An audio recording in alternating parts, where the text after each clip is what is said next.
రకంగా అనేక సందర్భాల్లో మనం చూస్తూ ఉన్నాం. ఈరోజు యాదవులు లక్షలాది రూపాయలు వెచ్చించి ఈ యొక్క మేళాలో పాల్గొంటారు.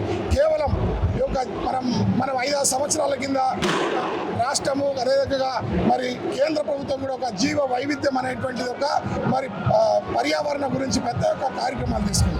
కానీ ఏ జీవ వైవిధ్యమో ఏ పర్యావరణ రక్షణకు ప్రతినిత్యం పనిచేసేటువంటి యాదవ కుల వృత్తి ఏదైతే ఉందో వాడి ద్వారా పంటలు సారవంతంగా జరిగి ప్రజల ఆరోగ్యాన్ని కాపాడి అదే రకంగా పాలు పెరుగు నెయ్యి ద్వారా ఈ ప్రపంచానికి ఈ మానవాళికి అన్నం పెట్టి మరి శక్తివంతులుగా తయారు చేయడం లోపల యాదవులు ప్రధాన భూమిక పోషిస్తున్నారు. ఈరోజు తమ సొంత ఇంట్లో పెళ్లి ఉన్నా మరి దాన్ని మన రోజువారీ కార్యక్రమాన్ని కూడా వారి చేయకుండా ఏ కార్యక్రమాన్ని చేయడానికి వెళ్ళలేదు.